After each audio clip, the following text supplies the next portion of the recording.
이라는 제목으로 하나님 말씀 증거하겠습니다. 우리가 한 주간 고난주간 특별 저녁 집회로 이렇게 모였습니다. 성령께서 우리 한 사람 한 사람을 부르시고 또 모아서 하나님의 우리를 향한 계획과 일들을 이루시는 이 과정을 볼 때 얼마나 감사한지 모릅니다. 우리가 성령 하나님이 어떤 분이신지 무엇을 하는지 바르게 아는 것이 중요합니다. 많은 사람들이 성령 하나님에 대해서 오해를 해서 어떤 성령 하나님은 신비적인 어떤 현상들을 일으키거나 또는 성령의 능력 이런 것들을 말할 때 좀 우리 이해할 수 없는 어떤 그런 것들을 일으키는 분이라고 생각을 하는데, 물론 성령 안에 그와 같은 신비적인 요소도 있습니다. 그러나 그것보다 더 중요한 것은 성령 하나님께서 꼭 하시는 사역이 있습니다. 그것은 우리 안에 우리는 모르지만 내가 지금 가고 있는 이 길과 내가 선택하는 일들과 내가 무엇인가를 마음에 품은 것들이 하나님의 뜻에 맞지 않을 때 말할 수 없는 탄식으로 우리 한 사람 한 사람을 위해서 기도하시는 것, 이것이 바로 성령이 하시는 일입니다. 성경이 우리에게 이렇게 말합니다. 로마서 8장 26절, 우리가 한번 한 목소리 읽어볼까요? 시작. 이와 같이 성령도 우리의 연약함을 도우시나니 우리는 마땅히 기도할 바를 알지 못하나 오직 성령이 말할 수 없는 탄식으로 우리를 위하여 친히 간구하시느니라. 성령께서 말할 수 없는 탄식으로 우리 한 사람 한 사람을 위해서 그렇게 간구하십니다. 간구하시면서 우리를 변화시켜야 되니까 변화시키는 방법은 우리를 하나님의 때 부르시는 것입니다. 그래서 불러서 우리에게 믿음을 주시고 말씀을 통해 믿음을 주시고 그래서 우리를 의롭게 만들어 주시고 그래서 하나님이 원하시는 영광의 길로 걸어가도록 하시는 것입니다. 로마서 8장 30절 우리가 한번 한 목소리를 읽어볼까요? 시작. 또 미리 정하신 그들을 또한 부르시고 부르신 그들을 또한 의롭다 하시고 의롭다 하신 그들을 또한 영화롭게 하셨느니라. 그러니 하나님의 때에 하나님의 몸된 교회를 통해서 우리를 부르시고 난 다음에 하나님의 말씀으로 우리에게 믿음을 주어서 의롭게 하시고 의롭게 하시는 하나님이 우리를 향하여 영화스러운 그 길로 영광의 길로 걸어갈 수 있도록 그렇게 만들어주시는 성령 하나님의 역사입니다. 그래서 우리가 꼭 알아야 될 것은 지금 우리가 이렇게 모인 것이 교회 행사로 모인 것이 아니라 우리 한 사람 한 사람의 의지로 모인 것이 아니라 오늘은 내가 가야지 하고 모인 것이 아니라 성령의 부르심 앞에 우리가 모인 것입니다. 그런 우리 평생의 삶에 성령의 부르심을 거절하지 않는 삶, 이게 축복입니다. 성령이 부르실 때마다 아멘, 제가 여기 있습니다. 나는 이유를 모르지만 말할 수 없는 탄식으로 내 안에 역사하신 하나님, 나를 부르실 때 내가 주 앞에 나가서 이제는 믿음으로 말미암아 의로운 길을 가겠습니다. 영광의 길을 가겠습니다. 어떤 핑계도 어떤 변명도 성령 하나님이 날 향한 뜻, 말할 수 없는 탄식으로 날 위해서 기도하시고 그래서 마침내 너는 꼭 와야 돼 라고 정하셔서 부르시는 그 일 앞에 우리가 무엇을 말하겠어요? 그렇게 주 앞에 오는 것입니다. 주 앞에 오면 성령께서 우리에게 어떤 일들을 행하십니까? 하나님의 말씀이 우리에게 실제가 되게 하십니다. 성경이 이렇게 말합니다. 요한복음 16장 13절로 14절 우리가 한번 한 목소리 한번 읽어볼까요? 시작. 그러나 진리의 성령이 오시면 그가 너희를 모든 진리 가운데로 인도하시리니 그가 스스로 말하지 않고 오직 들은 것을 말하며 장래일을 너희에게 알리시리라. 그가 내 영광을 나타내리니 내 것을 가지고 너희에게 알리시겠습니다. 우리가 그러기에 분명히 알아야 될 것은 성령 하나님으로 말미암아 내가 예언의 능력을 받았습니다. 성령 하나님으로 말미암아 내가 이런저런 어떤 은혜와 능력과 은사를 받았습니다 하면서 성경에 있지 않은 예수께서 행하신 일이 아닌 것들을 자기의 마음대로 감정대로 말하는 경우들이 있습니다. 이건 다 거짓말입니다. 자기 마음대로 말하는 것입니다. 성령 하나님은 단 한 번도 자기 멋대로 말하시지 않게 되어 있다 하는 것입니다. 그래서 성령의 사역에 대해서 우리가 보다 분명하게 알아야 됩니다. 막 그냥 기도원 여기저기 쫓아가면서 기도받고 난 다음에 성령께서 따라 동으로 서로, 그거 다 거짓말입니다. 그렇게 하지 않으십니다. 성령께서 뭐라고 하십니까? 진리의 성령이 오시면 그가 너희를 모든 진리 가운데로 인도하시리니 그가 스스로 말하지 않고, 성령 하나님은 절대로 스스로 말하지 않고, 그러니까 지금 어떤 새로운 일들에 대해서 말하지 않고 라는 것입니다. 그래서 지금 내게 어떤 새로운 것들을 말하시려고 하는 성령의 은사와 역사라고 말한다면 그건 다 거절해야 됩니다. 그건 거짓말입니다. 성령은 스스로 말하지 않고, 우리가 이 사실을 분명히 알아야 됩니다. 그래서 스스로 말하지 않고 뭘 하시느냐? 오직 들은 것을 다른 거 없다. 오직 들은 것을 말하며 장래를 너희에게 알리시리라. 근데 그 장래일이 뭐라고 이렇게 말하는 거예요. 그가 내 영광, 예수님의 영광을 나타내리니 내 것, 예수님의 것을 가지고 너희에게 알리시겠습니다. 예수님의 그 일들이 우리에게 장래가 된다는 것입니다. 우리에게 그것이 우리의 현재가 되고 실제가 된다는 것입니다. 그러니 성령의 역사가 없을 때는 성경을 읽을 때 우리 마음속에 이 말씀은 지금 내 현실과 맞지가 않아. 이 말씀대로 어떻게 살아? 지금 내 현실, 내 상황은 이런데 라고 하면서 어떤 사람들은 이 성경은 그래서 업데이트가 필요한 책이야. 2000년 전에 쓰여진 책이 어떻게 지금 맞겠어? 아니에요. 성령 하나님께서 역사하시면 이 말씀이 최고의 진리가 되는 것입니다. 이 말씀이 우리의 미래가 되는 것입니다. 아멘이십니까? 이 말씀이 우리의 인생을 끌고 가기 시작합니다. 이것이 우리의 현재가 되기 시작합니다. 이게 성령의 역사라는 거예요. 뿐만 아니라 여러분들이 설교를 들을 때 목사님은 알지도 못하면서 나한테 저런 얘기를 해, 저런 설교를 해. 그러니 내 상황과 맞지가 않지, 지금 내 형편이 이렇지 라고 말할 때 성령께서 역사하시면 하나님의 말씀이 최고의 진리가 되는 것입니다. 하나님의 말씀이 나의 현재가 되는 것입니다. 그래서 나의 고집과 나의 생각으로 인생을 걸어가려고 할 때 하나님의 말씀은 항상 맞지 않지만 성령의 감동으로 말미암아서 내 눈이 바뀌어지기 시작하면, 예수의 영광이 내게 실제가 되기 시작하면 가는 길이 명확해진다는 거예요. 이게 성령의 역사예요. 오늘 성령으로 말미암아서 예수 그리스도의 십자가의 사역이 우리에게 명확하게 알게 되는 은혜가 있기를 바랍니다. 어떻게 하면 그게 되느냐? 막 어떻게 하든지 성령님 알게 해주세요. 그게 아니에요. 성령님이 나를 이 시간 불러주셨다. 나를 이 시간에 오게 하신 분은 성령 하나님이시다. 그러니 지금까지 성령께서 오라고 하시는 수많은 예배, 성령께서 오라고 하셨던 수많은 시간들을 내 마음대로 이런저런 핑계대고 나는 소 사러 가야 합니다. 성경대로 그대로 말하면 나는 밭에 가서 일하러 가야 됩니다. 나는 시집장가 갔으니 그 일을 해야 됩니다. 등등 여러 가지 핑계를 냈던 모든 것들을 회개하고 이제는 내가 성령의 명령대로 따르겠습니다 하고 이 자리에 성령이 날 불러주셨으니 성령님의 뜻대로 내 안에 역사하여 주옵소서. 예수의 영광을 내게 보여주시옵소서. 그러면 성령께서 역사하신다는 거예요. 성령의 역사가 어떤 것이냐? 지금 여러분들 십자가에 대해서 모르는 사람이 어디 있을까요? 다 알 거예요. 그런데 십자가를 이렇게 지식적으로 아는 십자가는 단 하나도 삶의 현장에서 능력이 되지 못합니다. 그럼 십자가를 만난다는 건 뭡니까? 이걸 사도 바울이 갈라디아 교인들에게 이렇게 말합니다. 갈라디아서 3장 1절 우리 같이 한번 한 목소리 한번 읽어볼까요? 시작. 어리석도다 갈라디아 사람들아, 예수 그리스도께서 십자가에 못 박히신 것이 너희 눈앞에 밝히 보이거늘 누가 너희를 꾀더냐. 자 보십시오. 갈라디아는 유럽에 있는 성입니다. 예루살렘은 예수님이 십자가에 못 박히신 예루살렘은 그 가나안 땅에 있었던 이스라엘 땅에 있는 곳입니다. 시대도 다르고 장소도 전혀 다릅니다. 근데 지금 그 갈라디아 교인들에게 사도 바울이 말합니다.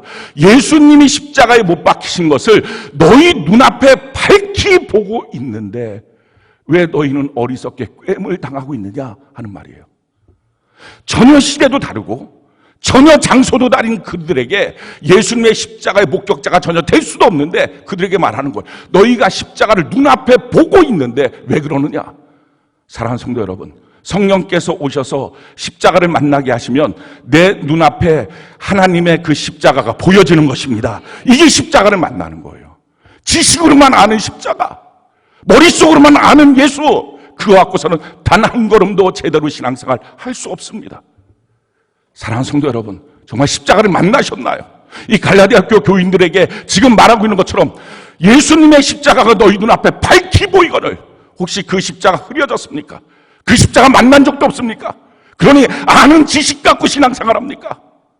그 신앙은 아무짝에 쓸모없는 신앙입니다. 제가 태어날 때부터 모태신앙이잖아요. 제가 30살에 성령 하나님을 만났어요. 캐나다에 가서 우연찮게 집회에 참여했다가 거기서 예수님의 십자가를 내 눈에 밝히 봤어요. 그곳부터 흐르는 그 피가 내 무릎을 적시는 것을 밝히 봤어요. 저는 그 현상이 무엇인 줄 몰랐습니다. 근데 나중에 제가 성경을 읽고 난 다음 이게 그 사건이구나 하는 것을 깨닫게 됐습니다. 사랑하는 성도 여러분, 그 뒤로 저의 신앙 그 전과 완전히 달라졌어요. 말씀드렸죠. 모태신앙은 모태신앙이라고. 잘 못해요. 하나님이 명령하신 건 다 못해요. 자기가 하고 싶은 것만 하는 신앙이에요. 근데 그게 완전히 바뀌어졌어요. 저는 여러분들이 예수님의 십자가를 성령으로 말미암아 만나기를 바랍니다. 오늘 이 밤이 성령께서 이와 같이 말씀하실 그 밤이니 성령이여 내게 일하여 주시옵소서. 십자가가 내 눈앞에 밝히 보이는 사람이 어떻게 신앙생활을 흐리멍텅하게 하겠습니까? 지식으로만 머리로만 아는 십자가, 교회 생활을 오래 했지만 한 번도 십자가를 내 눈앞에 밝히 본 적이 없는 십자가, 그러니 수많은 핑계 변명, 세상에 위축당하고 두려움당하고 이렇게 쓰러지고 저렇게 쓰러지는 신앙 아닙니까? 하나님이 우리에게 주시는 믿음이 고작 그런 거겠습니까? 다른 거 없어요. 십자가를 내 눈앞에 밝히 봐야 하는데 그것은 어떤 심미적 현상들이 아니라는 거예요. 어떤 환상 속의 어떤 심미적 현상이 아니라 정말 나라고 하는 존재를 2000년 전에 그 십자가 앞으로 확 끌고 가실 수 있는 분, 십자가가 나의 현재가 되게 하시는 분, 이분이 바로 성령님이십니다. 예수님의 영광을 갖고 예수님을 내게 알게 하시는 분, 이게 신앙이에요. 그러니까 신앙은 현재를 살아가는 거예요. 어떤 분들이 그럽니다. 2000년 전에 있었던 성경, 2000년 전에 있었던 예수의 이름, 왜 그걸 믿고 지금 인생에 2000년 후에 대한민국에서 그 예수를 향해서 목숨을 거냐? 실제니까. 예수님은 부활하셨으니까. 부활하셨다는 얘기는 죽지 않고 살아 계신 분이시니까. 이 성경도 그래서 실제니까. 성령 하나님을 만나면 이 성경 전체가 실제가 되니까. 실제인데 어떻게 거짓말처럼 신앙생활 하겠냐고요.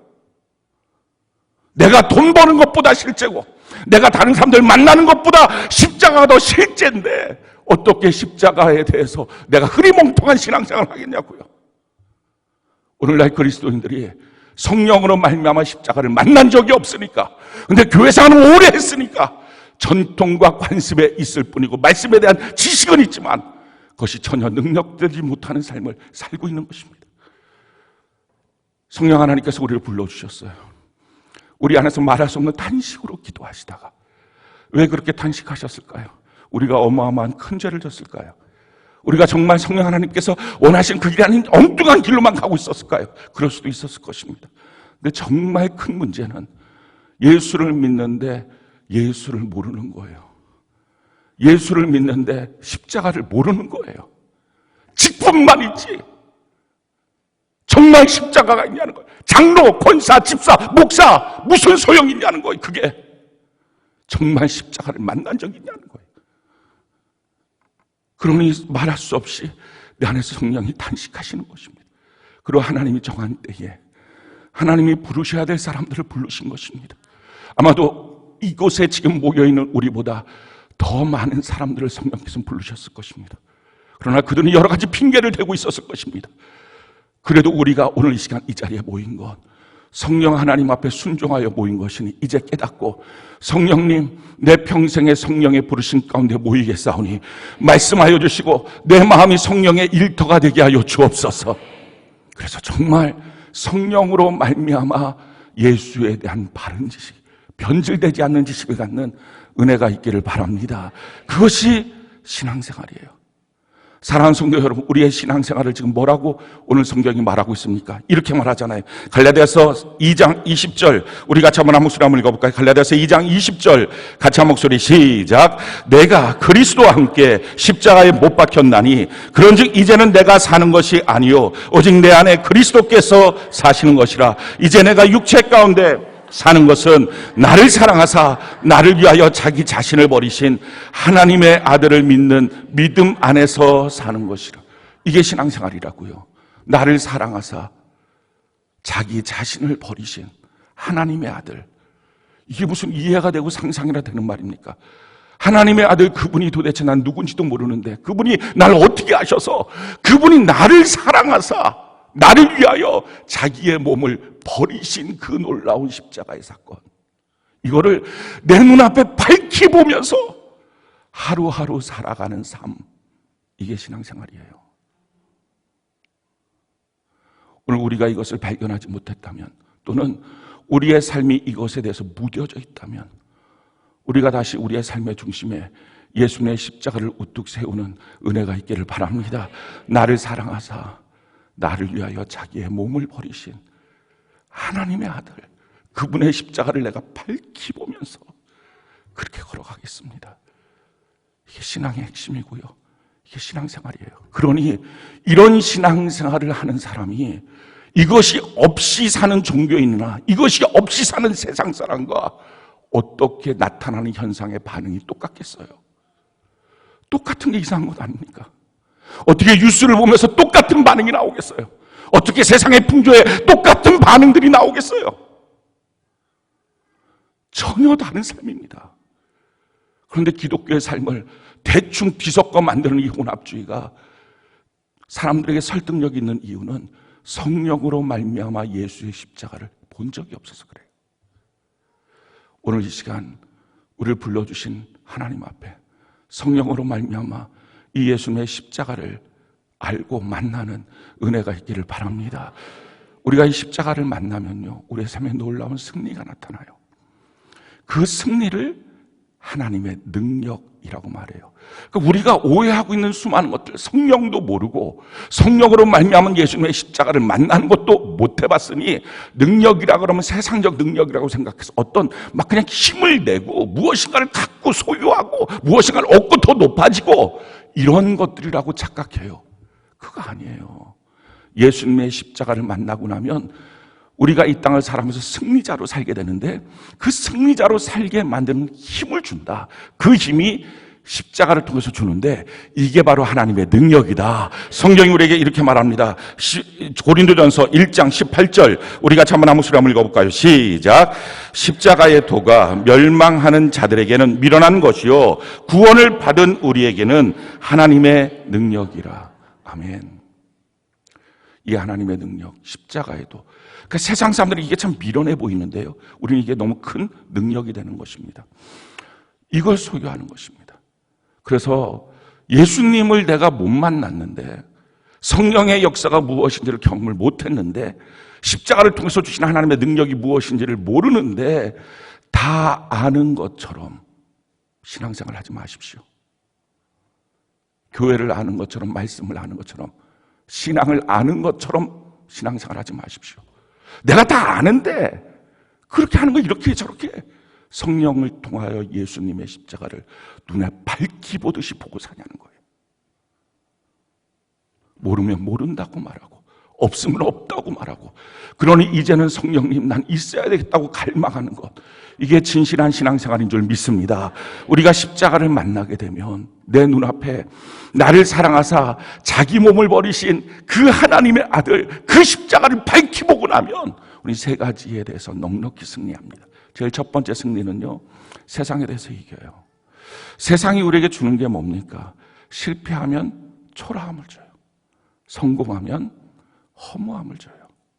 그리고 모든 인생에게 피곤함을 줘요. 그게 세상이에요. 한번 세상을 여러분들 가만히 살펴보세요. 세상에서 내가 뭔가 실패하면 얼마나 초라함을 느끼는지. 그렇다고 해서 내가 성공하면 대단한 거냐? 아니에요. 성공해서 걸어가는 그 길이 얼마나 있으면 얼마나 허무한지, 그리고 사는 인생이 얼마나 피곤한지. 보람이 있어야 그 삶의 이유와 가치가 있는데 자꾸 보람이 없으니까 그냥 피곤해지는 거예요. 근데 예수님의 십자가를 딱 만나고 나면 나를 사랑하사 나를 위하여 자기 몸을 버리신 하나님의 아들, 그분이 있는 그 순간에 나는 참 소중한 사람이야. 너희들이 나의 가치를 평가할 수 없어. 내가 돈이 없다고 초라해진다고. 아니야. 나는 나를 사랑하사 나를 위하여 자기의 몸을 버리신 하나님의 아들의 그 사랑이 있어. 할렐루야. 그러니 우리가 이 땅을 살아가는 넉넉한 승리가 있습니다. 세상에 이기는 건 돈이 아니고요, 십자가를 경험하는 것입니다. 두 번째, 우리가 십자가를 경험하면 이기는 것, 죄를 이겨요. 예수님의 십자가, 나를 위해서 자기 몸을 버리신 그 예수님, 그 십자가 앞에서 죄에 대해서 이제는 이기는 능력이 생기고요, 이김에 대한 열망이 생겨요. 성경이 우리에게 이렇게 말합니다. 히브리서 9장 13절로 14절 우리 같이 한번 한 목소리 읽어볼까요? 시작. 염소와 황소의 피와 및 암송아지의 죄를 부정한 자에게 뿌려 그 육체를 정결하게 하여 거룩하게 하거든 하물며 영원하신 성령으로 말미암아 흠없는 자기를 하나님께 드린 그리스도의 피가 어찌 너희 양심을 죽은 행실에서 깨끗하게 하고 살아계신 하나님을 섬기게 하지 못하겠느냐. 예수 그리스도의 피는 넉넉하게 예수님을 섬길 수 있게 될 줄로 믿습니다. 죄를 이기게 될 줄로 믿습니다. 세 번째로 우리가 넉넉하게 이기는 것은 내 자아를 이겨요. 세상에 어떤 사람이 자기 자신을 이길까요? 자기 자신처럼 철옹성이 없어요. 누구도 자기를 못 이기니까 이 자아예요. 자기의 고집, 자기의 감정, 자기의 분노, 자기의 생각, 이걸 누가 이겨서 그 마음을 탁 내려놓을 수 있을까요? 이걸 아무도 못하는 거예요. 그러니까 자기의 이 성질이 발동되고 나면 막 정신없이 마음대로 막 가서 결국은 돌아보고 나면 후회 막급인 자기의 말, 행동들이 그대로 남아있는 것입니다. 그런데 예수님의 십자가를 만나면 나를 사랑하사 나를 위해 자기 몸을 버리신 그 예수님의 십자가 앞에서 무엇을 발견합니까? 우리 인생의 모든 선한 것, 모든 좋은 것은 희생이 없으면 단 하나도 없는 거예요. 집이 조금 깨끗해지는 것도 누군가는 청소하는 희생이 있어서 깨끗해진 거예요. 이렇게 빨래해서 좋은 향기 나는 옷을 입는 것도 저절로 어느 날 빨래가 물속에 들어가서 수영을 하고서 이게 나와서 비누칠을 막 하다가 또다시 들어가고 그런 예는 하나도 없는 거예요. 누군가의 희생이 있는 거예요. 내가 무엇인가 선하고 좋은 일을 누리고 있다 지금. 그러면 누군가가 희생하고 헌신한 것입니다. 우리가 교회로 모여서 예배 드릴 수 있는 바로 이거. 누군가의 희생과 순교와 헌신 때문에 우리가 이렇게 있는 것입니다. 한 가정의 믿음의 혈통이 세워진 것도 다 마찬가지입니다. 그러니까 우리의 신앙생활을 가만히 보면, 우리의 삶을 가만히 보면 저절로 무엇인가 된 게 없는 거예요. 그래서 예수님의 십자가를 보면 예수님의 십자가의 그 희생 때문에 나에게 이 선하고 좋은 일이 생겼구나 하는 걸 발견하면서요, 나도 예수님처럼 희생하는 삶을 살아야 되겠다 하는 걸 깨닫게 되는 거예요. 성경이 우리에게 이렇게 말씀합니다. 요한복음 12장 24절 우리가 잠언 한 목소리 읽어볼까요? 시작. 내가 진실로 진실로 너희에게 이르노니 한 알의 밀이 땅에 떨어져 죽지 아니하면 한 알 그대로 있고 죽으면 많은 열매를 맺느니라. 예수님의 십자가를 바라봤을 때 희생해야 될 자기의 자신을 보는 거예요. 희생 없이, 수고 없이 믿음의 진보가 있나요? 희생 없이, 수고 없이 우리 가정에 선하고 좋은 일이 생길 수 있을까요? 성경에 보면 참 아름다운 말씀들이 많아요. 성경이 이렇게 말하죠. 마태복음 28장 19절로 20절 우리가 잠언 한 목소리 한번 읽어볼까요? 시작.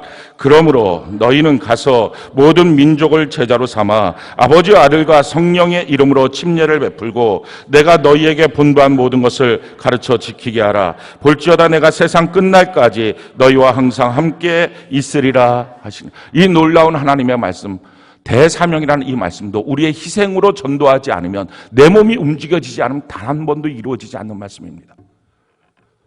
누군가가 우리 교회에 등록하고 자라나고 성장하는 것 희생 없이 어떻게 이루어집니까? 그러니 자기는 손 하나 까딱 안 하고 자기는 복음을 증가하지도 않으면서 교회는 부흥했으면 좋겠다. 십자가를 만나면 그 소리 자체가 안 나옵니다. 누군가는 멋진 교회가 이루어지는 것, 십자가를 만나고 나면 내 수고와 헌신과 희생 없이는 불가능하다는 것을 압니다. 나는 가만히 있는데 좋은 교회가 되고, 나는 가만히 있는데 좋은 셀이 되고, 그런 경우는 없습니다. 성경이 우리에게 이렇게 말합니다. 마태복음 22장 37절로 40절 우리가 잠언 한 목소리 읽어볼까요? 시작. 예수께서 이르시되 내 마음을 다하고 목숨을 다하고 뜻을 다하여 주 너희 하나님을 사랑하라 하셨으니 이것이 크고 첫째 되는 계명이요 둘째도 그와 같으니 내 이웃을 내 자신같이 사랑하라 하셨으니 이 두 계명이 온 율법과 선지자의 강령이니라. 우리가 얼마나 좋아하는 단어가 사랑입니까? 그래서 사랑이라는 단어만 들어도 기분 좋고 행복해지고요. 그래서 교회는 사랑이 많아야 된다고, 사랑이 많아야 된다고, 가정은 사랑이 많아야 된다고. 근데 이 사랑이 자기의 희생 없이 어떻게 이루어집니까? 자기는 가만히 있는데 사랑이 풍성한 교회, 그러니 그건 다 거짓말장이고요. 십자가를 만난 사람은 그렇게 말할 수가 없는 거예요. 십자가를 만나면 내 피, 내 땀, 내 눈물이 쏟아져 가야 사랑이 넘치는 교회가 되고 사랑이 넘치는 가정이 되는 것입니다. 그 십자가를 바라보면서, 그래서 자기 자아를 이기는 거예요. 자기만 바라보고 자기의 이익만 바라보고 자기 편한 것만 바라보고 자기의 앞에 있는 자기 생활만 바라보고 그렇게 꽁꽁 묶여 있으면서, 그러나 내 삶에는 좋은 것이 생기길 원하던 그 사람이 예수님의 십자가를 밝히 보고 나면 나의 수고와 헌신과 희생이 마땅하다는 것을 깨닫게 됩니다. 나는 말만 하는데 그들은 휙휙 바뀌고 그런 예는 단 한 번도 없습니다. 왜 내 자녀가 안 바뀌냐고요?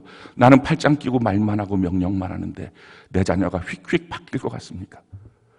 나는 기껏 해봤자 기도만 하는데 앞에 대면하고 말하는 것조차도 불편해서 말도 못하는데 어떻게 자녀가 바뀝니까?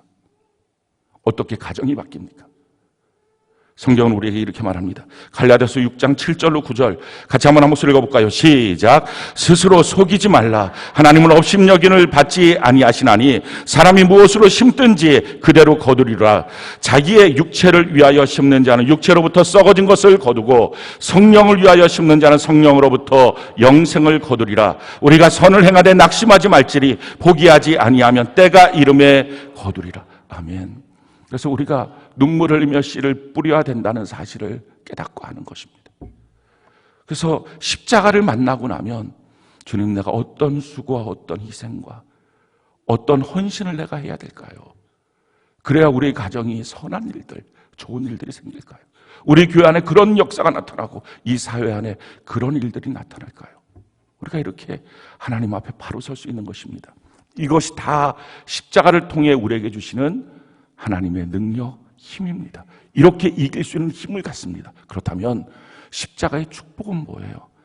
이 힘을 항상 누릴 수 있게 해주시는 것. 이게 십자가의 축복이에요. 십자가 없으면 그걸 이룰 수 없어요. 십자가의 축복은 크게 세 가지가 있습니다. 제일 첫 번째 십자가의 축복. 십자가를 통해서만 우리의 신분이 바뀌어졌어요. 십자가, 예수님의 십자가를 성경은 이렇게 말합니다.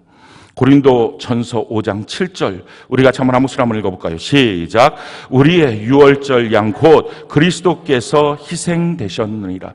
예수님이 누구라고요? 유월절 어린 양이에요. 유월절이라고 하는 것은 이스라엘 백성들이 430년 동안 종살이 하다가 애굽 땅에서 하나님의 기적 같은 은혜로 나오는 것입니다. 나올 때 그냥 나온 게 아니라 어린 양을 잡아서 임방과 문설주에 그 밤에 바르고 나면 죽음의 천사들이 지나갈 때 임방과 무설주에 어린 양의 피가 있는 집은 넘어가고 그렇지 않은 집은 들어가서 그 집의 장자를, 그 집의 모든 장자와 그 짐승의 장자까지 다 잡아 죽이는 그런 일들을 진행했던 그 일이 유월절입니다.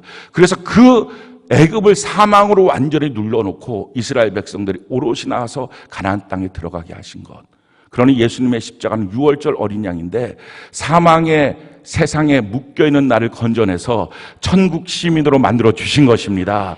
그래서 합법적으로 나는 예수님의 십자가의 공로로 천국 시민이 되는 것입니다. 성경이 우리에게 이렇게 말합니다. 골로새서 1장 13절 우리 같이 한번 한 목소리 읽어볼까요? 시작. 그가 우리를 흑암의 권세에서 건져내사 그의 사랑의 아들의 나라로 옮기셨으니. 우리가 예수님을 믿게 되면 나라가 바뀌게 된 것은 그냥 어떻게 저절로 이루어진 게 아니라 바로 예수님의 십자가를 통하여 유월절 어린 양이 되시는 예수님의 피를 통하여 우리의 소속의 나라가 바뀌어지게 된 것입니다. 이것이 예수 믿음에 대한 능력입니다. 어린 양 예수, 어린 양의 피를 의지하고 믿게 된 그 집마다 거기서부터 해방돼서 가나안 땅에 들어갈 수 있었던 것처럼 예수의 피를 믿는 사람, 그 십자가의 은혜를 믿는 자에게 소속이 바뀌어서 천국 백성으로 만들어 주시는 것입니다. 또 한 가지, 예수님의 십자가의 놀라운 능력은 속죄제물이 된다는 것입니다. 성경이 우리에게 이렇게 말합니다. 히브리서 9장 12절 우리 같이 한번 한 목소리 읽어볼까요? 시작. 염소와 송아지의 피로 하지 아니하고 오직 자기의 피로 영원한 속죄를 이루사 단번에 성소에 들어가셨느니라. 예수님의 피는 속죄 제물이 되는 것입니다. 전에도 여러 번 말씀드렸지만 속죄 제물은 전가의 법칙이 적용됩니다. 그러니 어린 양을 끌고 가서 내 죄를 위해서 제물을 드릴 때, 이 속죄 제사를 드릴 때 그 어린 양에게 내가 안수하면서 내 죄가 그에게 전가되게 합니다. 전가는 항상 쌍방 전가이기 때문에 내 죄가 전가될 때 어린 양의 흠 없는 의가 내게 전가됩니다. 그래서 하나님께서는 항상 속죄제물을 드릴 때 흠 없는 어린 양을 드리라는 것입니다. 하나님이 성격이 까탈스러워서 그런 게 아니라 흠이 있으면 그의 흠이 내게 전가되니 흠 없는 어린 양으로 나의 죄는 그에게 전가되고 어린 양의 흠 없음이 내게로 전가되는 것입니다. 그래서 내가 죄 없음을 받는 것이 속죄제물입니다. 근데 우리의 속죄제물은 이런 어린 양 짐승이 아니라 예수님이 속죄제물이 되신 것입니다. 그래서 나의 죄와 저주와 가난과 질병과 나의 옛사람의 생명도 예수님의 십자가에 전가되었고, 할렐루야. 예수님의 의와 거룩함과 구원함과 그 지혜와 예수님의 생명인 영생, 영원한 생명도 내게 전가된 것입니다. 그래서 예수 믿고 영생을 소유하게 된 것입니다. 이렇게 완전히 바뀌어진 거예요. 그래서 어떻게 됐습니까? 나는 예수님이 십자가에 못 박혀 죽으실 때 나는 죽었습니다. 그리고 내 안에 이제 사시는 분은 예수님이 살아 계시는 것입니다. 그래서 오늘 말씀이 이렇게 말하죠. 내가 그리스도와 함께 십자가에 못 박혔나니 그런즉 이제는 내가 사는 것이 아니요 오직 내 안에 그리스도께서 사시는 것이라. 십자가에 못 박혀서 나는 예수님과 함께 죽은 것이고 예수님의 생명이 이제 내 안에 들어와 살아 계시는 것입니다. 그러니 우리가 이 땅을 살아갈 때 완전히 바뀌어진 거예요.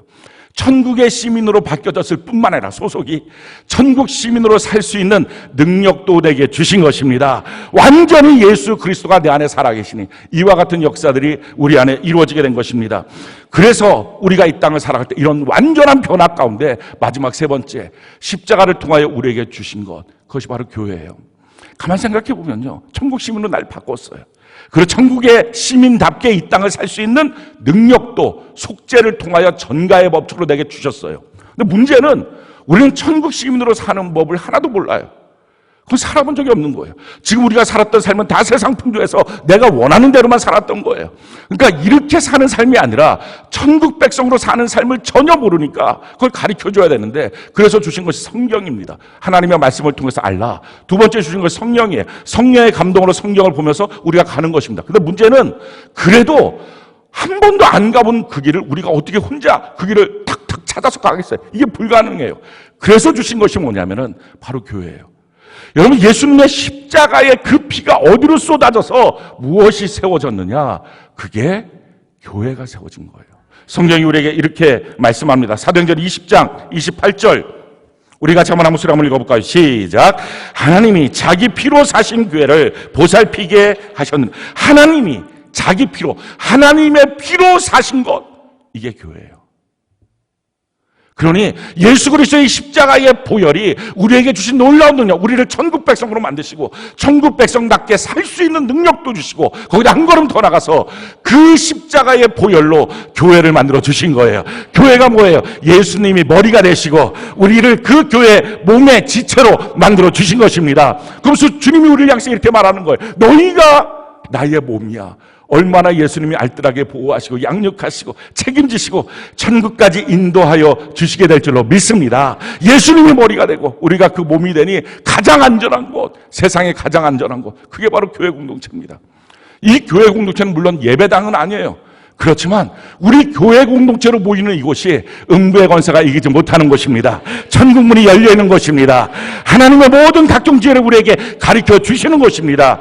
성경이 우리에게 이렇게 말합니다. 에베소서 1장 22절로 23절 우리 같이 한번 읽어볼까요? 시작. 또 만물을 그 발 아래 복종하게 하시고 그 만물 위에 교회의 머리로 삼으셨느니라. 교회는 그의 몸이니 만물 안에서 만물을 충만하게 하신 이의 충만함이니라. 교회를 통하여 이 땅의 모든 것들이 충만케 되는 역사가 있게 될 줄로 믿습니다. 그러게 우리에게 신앙생활할 때 가장 중요한 건 예수님의 십자가를 만나서 성령으로 만나서 믿고 내 눈에 밝히 예수님의 십자가를 바라보면서 그 십자가로 말미암아 나의 신분이 바뀌었습니다. 나는 천국 백성이 되었습니다. 누가 뭐라 그래도 악한 마귀가 와서 너 같은 게 무슨 천국 백성이야 라고 말할 때, 아니, 예수님의 십자가, 유월절 어린 양 되신 예수님의 십자가의 그 보혈로 나는 합법적으로 이제는 애굽 세상에 속한 자가 아니라 하나님의 나라에 속한 자가 되었어 선포하는 은혜가 있기를 바랍니다. 나는 그 하나님 나라의 백성으로 살 수 있는 능력도 갖게 되었어 선포하는 은혜가 있기를 바랍니다. 그러면서 주님의 몸 안에 있는 우리가 지체가 되어서 예수님이 나를 보호하십니다. 예수님이 나를 양육하십니다. 예수님이 나를 책임지십니다. 예수님이 나를 인도하십니다. 선포하며 사는 은혜가 있기를 바랍니다. 그래서 가장 이 땅에 살 때 신앙생활에 중요한 것, 교회 생활을 잘하는 것입니다. 예수님의 피로 사신 이 교회 안에 우리는 근데 교회를 모르잖아요. 교회가 뭔지를 모르고 그냥 예배당 와서 앉아있다 돌아가는 없이 난 어느 교회 등록돼 있다는 사람으로 생각하잖아요. 그게 아니에요. 교회라고 하는 것이 무엇이냐? 왜 예수님은 교회로 우리를 만들어 주셨느냐? 이유는요, 십자가를 통해서 나의 죄를 해결해 주셨어요. 그 죄 안에는 원죄와 자범죄가 있습니다. 원죄는 아주 아담으로부터 혈통적으로 내려온 죄입니다. 이 원죄가 뿌리고요. 자범죄라고 하는 것은 그 뿌리로부터 나온 열매, 꽃과 같습니다. 그러니 그 뿌리가 있으면 계속 그런 죄를 짓는 것입니다. 근데 이 원죄와 자범죄를 예수님의 십자가로 해결해 주셨습니다. 근데 문제는 해결받았는데 여전히 우리는 이 원죄의 이 어떤 스타일, 틀 안에서 그게 해결이 안 된 것입니다. 그러니 예수님이 법적으로 너의 죄는 다 용서받았어 하는데 나는 여전히 원죄 속에 빠져서 자범죄를 자동적으로 짓고 있는 것입니다. 예수를 믿으나 예수를 믿지 않으나 별로 변화가 없는, 잠깐 은혜 받으면 죄를 좀 이겼다가 또다시 옛날로 또 돌아가는 그 모습을 우리가 반복하는 이유는 이 원죄가 나의 몸으로, 나의 생활로 완전히 처리돼서 끝나야 되는데 이게 안 끝나서 그렇습니다. 원죄가 뭘까요? 성경은 이 원죄를 우리에게 이렇게 말씀합니다. 이사야 53장 6절, 우리 같이 한번 목소리 한번 읽어볼까요? 시작. 우리는 다 양 같아서 그릇 행하여 각기 제 길로 갔거늘 여호와께서는 우리 모두의 죄악을 그에게 담당시키셨도다.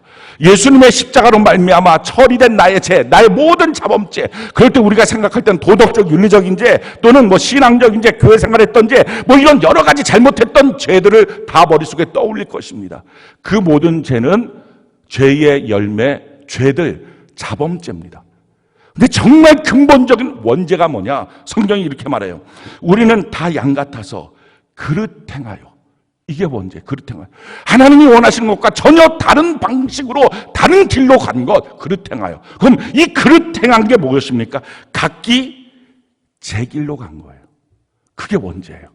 그래서 어떻게 했어요? 그 각기 제 길로 그릇 행하여 간 그것을 여호와께서는 우리의 모든 죄악을 그에게 담당시켰다.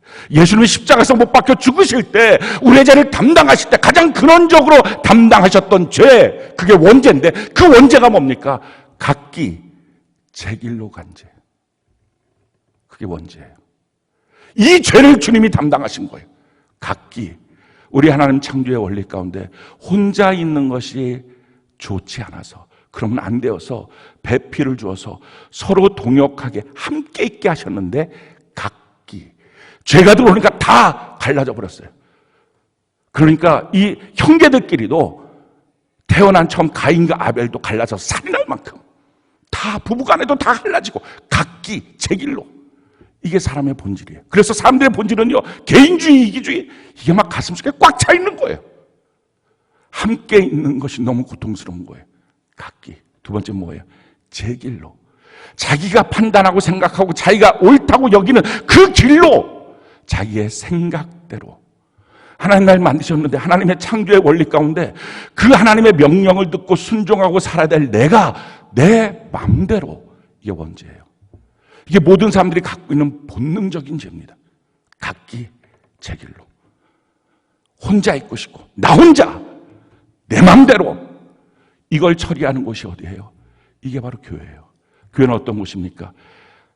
각기가 아니고요, 따로따로 떨어진 게 아니라 함께 하는 것입니다.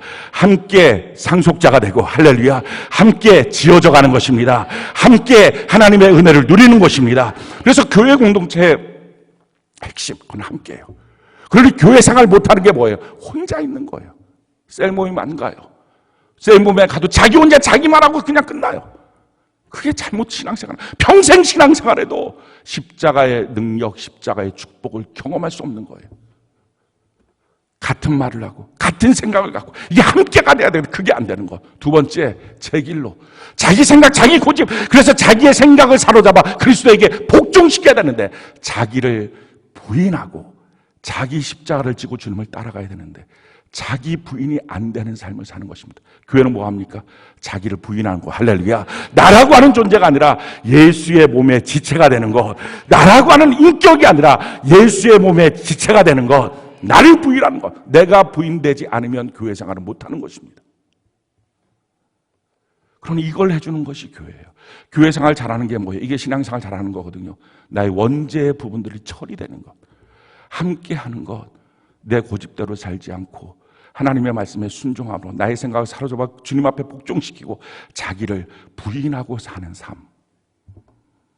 이걸 위해서 예수님이 십자가에 못 박혀 죽으시고 그 피로 교회를 세워주신 것입니다. 오늘날 수많은 사람들이 교회를 나와도 교회가 뭔지 모르고 교회 생활 뭐 해야 될지 모르고 그러니까 다 자기 열심으로 봉사하고 자기 열심으로 충성하면 그럼 주님이 알아줄 거라고 생각하고 마지막 날 가면 내가 선지자 노릇하고 능력도 행하고 귀신도 쫓아냈습니다. 우리 주님이 너는 단 한 번도 내 뜻대로 살아본 적이 없다. 하나님의 뜻이 뭐예요? 이 원죄가 처리돼서 각기 제 길로 가는 일들이 제거되고 함께 자기를 부인하고 하나님의 말씀에 복종되는 삶을 살아야 되는데 그게 없이 사는 삶, 교회 생활도 자기 멋대로 하는 삶, 자기의 자아가 그냥 불쑥불쑥 튀어나오고 자아가 처리가 되지 않은 삶, 그건 교회 생활 잘못하는 것입니다. 우리가 예수님의 십자가 앞에 서면 그 십자가가 밝히 보이면 어떻게 내 고집대로 살겠어요? 어떻게 내 마음대로 살 수 있겠어요? 주님 십자가 앞에 무릎 꿇고 그 십자가 앞에서 주님 명령하시옵소서. 나의 주인이십니다. 나는 둘렀습니다. 이 고백이 나오는 것입니다. 사랑하는 성도 여러분, 이번에 고난주간을 통해서 우리에게 성령 하나님 우리 한 사람 한 사람을 부르시고 그리고 예수님의 십자가를 만날 수 있도록 그것이 내 삶의 현재가 될 수 있도록 지금 이 시간에 우리를 부르신 거예요. 그리고 그 모든 것들이 다 준비가 되어 있는 것입니다. 이제 지금 여러분들이 맞아요, 성령님이 날 부르셨어요. 사실 오늘이 처음이 아니라 이미 오래전부터 성령님은 나를 계속 간구하시고 통곡하시면서 나를 부르셨는데 나는 왜 이렇게 내 마음대로 지금까지 이렇게 방황했을까요? 예수의 십자가를 만나고 나의 신앙이 제대로 가야 되는데 한 번도 그렇게 하지도 못하고 왜 이렇게 오랜 시간을 허송세월하며 살았을까요? 이게 회개할 제목이에요. 오늘 거짓말했어요. 오늘 도둑질했어요. 그런 차원이 아니라 물론 그제도 회개해야 되지만 그렇게 하나님 앞에 내 삶 속에 성령의 부르심 앞에 반응하지 못했던 것들을 회개하고 그리고 성령 하나님 내가 오늘 이제 순종합니다. 내 마음의 문을 엽니다. 내게 오셔서 예수님의 십자가가 실제가 되게 하여 주옵소서. 갈라디아인들이 했던 것처럼 그들의 눈앞에 밝히 보이는 그 십자가, 내 눈에 그 십자가가 그렇게 밝히 보인다면 어떻게 내가 함부로 해요? 어떻게 내가 함부로 행동하고 혹시라도 함부로 행동하면 얼마나 빠르게 그 앞에 무릎 꿇을까요? 예수님의 십자가로 완전히 변화된 나의 신분, 내가 천국 백성이라는 거 너무 당연하게 난 그 삶을 살 수 있다는 거, 나를 사랑해서 이와 같은 교회를 주셔서 나로 하여금 함께하게 하시고 나로 하여금 그 안에서 고집을 꺾고 내 생각대로 살지 않게 하시는 주님의 사랑. 근데 우리는요, 교회 생활하면서 함께하게 한다고 얼마나 투덜거리고 내 생각 내 고집대로 못 살게 한다고 얼마나 힘들다 그러고, 그럼 뭐가 쉬운 거예요? 천국이 쉽나요? 그러면 천국은 그런 곳인데 안 되잖아요. 우리가 이 땅에서 정말 십자가 제대로 만나고 성령으로 변화되어서 오늘 이전과 오늘 이후로 우리의 신앙이 완전히 달라지는 종교인이 신앙인이 되는 은혜가 있기를 예수님 이름으로 축원합니다.